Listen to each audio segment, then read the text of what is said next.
φορές μου έρχονται άτομα, γνωστοί, φίλοι, συγγενείς, γράφει το παιδί μου στις εξετάσεις στο σχολείο και μου έρχεται, ας πούμε, το μυαλό 11 το πρωί, μου έρχεται μετά 11.30, 12. Λέω, κύριε, βοήθησε μου, να γράψει καλά, φώτισε. Μου έρχεσαι εσύ, ένας άλλο που είναι ένα ψυχικό πρόσωπο. Και μετά μαθαίνω ότι εκείνη την ώρα είχα μια δυσκολία, εκείνη την ώρα είχα μια απελπισία. Ή σου έρχομαι εγώ στο μυαλό, ένα στον άλλο, προσευχήσου για αυτό το άτομο. Ή ο δεύτερος λόγος που στο φέρνει το άτομο αυτό στο πρόσωπο, στη θύμησή σου 2, 3, 4, 5 φορές, είναι για να τηλεφωνήσεις, για να πεις ένα λόγο, για να πεις πώς είσαι. Μπορεί να χρειάζεται να ακούσει ένα λόγο ενθάρρυνσης. Υπάρχουν άτομα αυτή την ώρα που είναι μόνοι τους, δεν έχουν κάποιον. Ένας αδελφός μου έλεγε πριν λίγες ημέρες, δεν έχω κάποιον να μου κλείσει ραντεβού στο γιατρό. Και αυτό σημαίνει επικοινωνία. Και να φάμε, και να πιούμε ένα καφέ, και να μιλήσουμε, και να πάμε μια βόλτα, και να πάμε μια εκδρομή, και να πάμε και στη θάλασσα, και στο πάρκο, και στο βουνό. Όλα αυτά πρέπει να τα κάνουμε για να έχουμε κοινωνία, για να γνωριζόμαστε, για να επικοινωνούμε και να ερχόμαστε το ένα στη θέση του άλλου. Ενέβαιναν επίσης το τρίτο που έκανα στην κλάση του άρτου. Έκοβαν τον άρτον, τον άζυμο, και έτρωγαν, θυμόμενοι τι ο Χριστός έπαθε για αυτούς, Θεία Ευχαριστία, και ενέβαιναν στις προσευχές. Μιλούσαν στο Θεό αυθόρμητα, όπως μιλούσαν μεταξύ τους. Ξαφνικά μίλαγε ένας στο Θεό, μετά ο άλλος. Μετά λέγανε να αγκαλιάσουν ένα στον άλλον και έλεγε Ιάκωβε, έλα να προσευχηθούμε, γιατί αυτή τη στιγμή εκείνη η ανιψούλα του Πέτρου, ξέρω εγώ, ή ξέρω εγώ, η γιαγιά η Σάρα εκεί, όπου ετοιμογάνε και πονάει, έλα να προσευχηθούμε. Ο Κύριος Ανάγκη δεν μπορεί να έρθει εδώ στη συναγωγή, να πάμε εμείς να προσευχηθούμε. Ήταν φυσικός τρόπος η προσευχή. Δεν ήταν την τάδε ώρα, τέτοια καλά θα προσευχηθούμε, άμα περάσει ένα λεπτό, τελείωσε η ώρα της προσευχής, κλείσουμε. Δεν είναι έτσι. Δεν είναι χτύπησε το διάλειμμα και 45, άμα χτυπήσει και 46, χάσαμε αυτό το διάλειμμα. Προσευχόντουσαν φυσικά στο Θεό, Πώς θέλει ο Θεός να του μιλάς στο Θεό, φυσικά. Πώς μιλάς στο φίλο σου, στη φίλη σου. Και ενώ τα κάνανε αυτά 4, τα ξαναλέω, κρατήστε τα, σημειώστε τα, είχαν μεταξύ τους κοινωνία. Μοίραζαν τον άρθρο και τον ίνο. Προσεύχονταν και υπάκουαν και εκτελούσαν τη διδαχή των Αποστόλων. Λέει το επόμενο χωρίο, κατέλαβε κάθε ψυχή φόβος. Κάθε ψυχή την κατέλαβε φόβος. Και διαμέσου των Αποστόλων γίνονταν πολλά τέρατα και σημεία. Ποια ήταν τα τέρατα και σημεία που γινόταν μέσω των Αποστόλων? Δεν μας τα λέει εδώ ακριβώς. Θα δούμε πρώτα ο Θεός στο επόμενο κεφάλαιο, όποτε το δούμε, αυτή τη θεραπεία που έκανε ο Κύριος μέσα από τον Πέτρο και τον Ιωάννη, εκείνο του χολού, που ήταν από την κοιλιά της μάνας του. Την άλλη φορά. Λοιπόν, εδώ μας λέει ότι γινόντουσαν τέρατα και σημεία πολλά μέσω των Αποστόλων. Προσέξτε, το χρήσμα, το Άγιο Πνεύμα, το βάπτισμα είχε δοθεί σε όλους 120. Αλλά οι Απόστολοι ξέρουμε πολύ καλά ότι ήταν 12, έτσι. 11 έφυγε ο Ιούδας, κρεμάστηκε ο Ισκαριώτης, εξέλεξαν τον 12ο, τον Ματθία, με κλήρο και προσευχή στο πρώτο κεφάλαιο. Και αυτή που ήταν η πνευματική ηγεσία της νεοαναγεννημένης εκκλησίας στην Ιερουσαλήμ, οι Απόστολοι, 12. Και μέσα από αυτούς ο Κύριος Ιησούς ο Αναστημένος έκανε τέρατα και σημεία. Τυφλοί έβλεπαν, κουφοί άκουγαν, σας τα ξαναείπα, τέρατα και σημεία. Που ο Θεός ήθελε να γίνονται τότε και να γίνονται και σήμερα.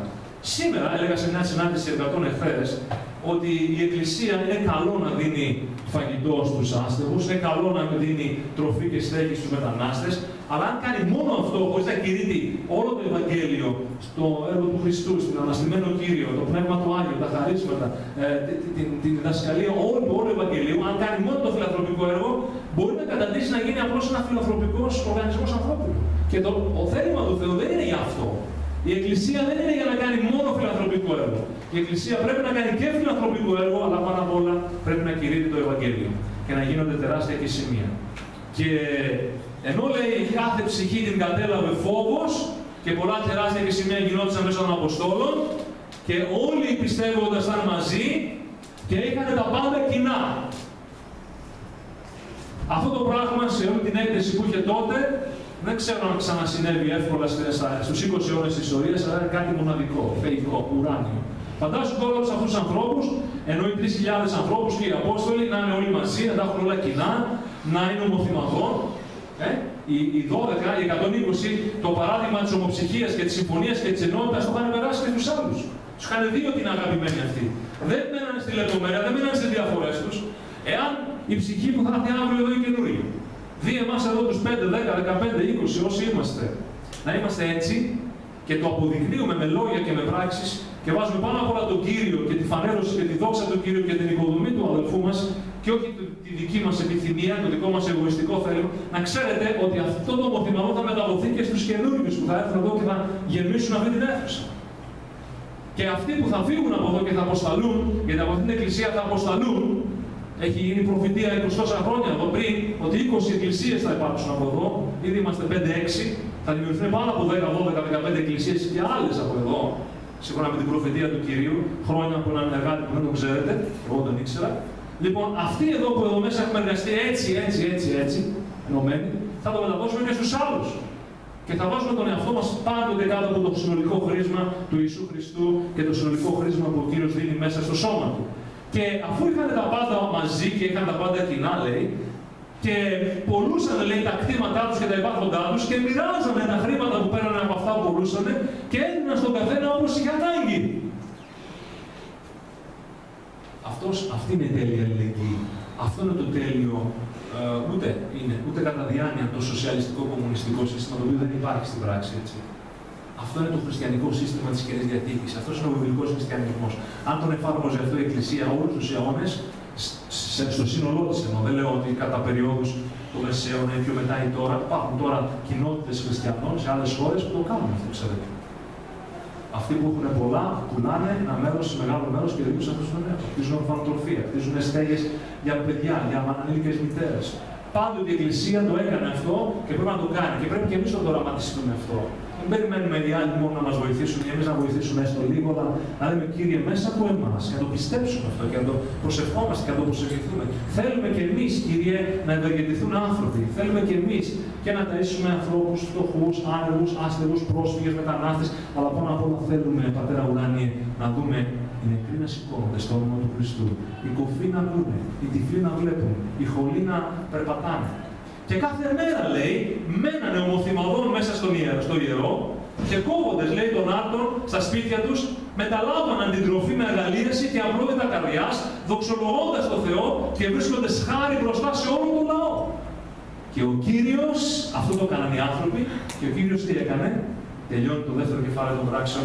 Προσέχετε κάθε μέρα στην Εκκλησία τους σωζωμένους. Καθημερινά λοιπόν έμειναν σταθερά σε μια ψυχή, έκοβαν τον άλλον, έτρωγαν μαζί την τροφή με αγαλίαση και απλότητα καρδιάς, μιλούσαν, επικοινωνούσαν, λέγανε τι καλός είναι ο Θεός, λέγανε τα μεγαλεία του Θεού, λέγανε τον πόνο τους, τη χαρά τους, πώς το βλέπανε τον Κύριο το βράδυ, τον είδανε σε ένα όνειρο, σε ένα ενύπνιο, δόξα, η παρουσία του, τους αγγέλους του, μιλάγανε αυτά που ζούσαν με τόσο επίσκεψη έντονη του Κυρίου και ένιωθαν αγαλίαση και απλότητα καρδιάς. Τι ωραίο το έργο του Αγίου Πνεύματος. Νιώθεις αγαλίαση σήμερα? Αν όχι, ζήτα τον Κύριο. Ακολούθησε αυτά τα χνάρια, τα βήματα εδώ του βιβλίου του Λόγου του Θεού. Πράξτε τα προσωπικά στη ζωή σου είναι και από τον καθένα ξεχωριστά. Μετάνοια, ανακαίνιση, επιστροφή από τις πονηρίες. Ζήτησε το Άγιο Πνεύμα. Υπάρχουν σε κάθε εντολή του Κυρίου. Βαπτίσου στο νερό να μην έχεις βαπτιστεί. Φύγε από τη διαστραμμένη ταύτη γενεά. Δεν είπαμε να πας στο μοναστήρι. Πουθενά ο Ιησούς δεν είπε βγαίνετε από τον κόσμο και πηγαίνετε και κλειστείτε σε σπηλιές ή σε ερήμους. Όχι. Αυτό έγινε 7-8 αιώνες μετά Χριστό. Εκεί που είστε, λέει Πατέρα, εκεί που τους θέλω, όπως ευχήθηκε ο Ιησούς, να είσαι μαζί τους μες στον κόσμο, να τους φυλάξεις από τον πονηρό. Πώς θα καταλάβει ο άλλος που είναι σατανιστής ότι ο Χριστός και η δόξα του Χριστού μες στο πρόσωπό σου αξίζει περισσότερο από το να λατρεύει τους δαίμονες? Πώς θα το καταλάβει? Με τη χαρά, την αγάπη σου, τη δύναμη σου. Πώς θα καταλάβει ο άλλος ότι πάνω από τον καλύτερο καρδιοχειρουργό, την καρδιά του που θα την κάνει καλά, τη φυσική? Το έργο που ο Ιησούς τελείωσε στο Σταυρό, αν εσύ του πεις ήμουν άρρωστος και ο Θεός με θεράπευσε και με τις πληγές του Ιησού Χριστού είμαι θεραπευμένος και εσύ μπορείς να γίνεις καλά. Εσύ θα το πεις αυτό. Που ζεις μες στον κόσμο. Που πας να δουλέψεις, που πας στο σχολείο, στη σχολή, που πας έξω, στον δρόμο, στην πλατεία, στην εργασία, στην ανεργία, οπουδήποτε. Ποιος θα το πει?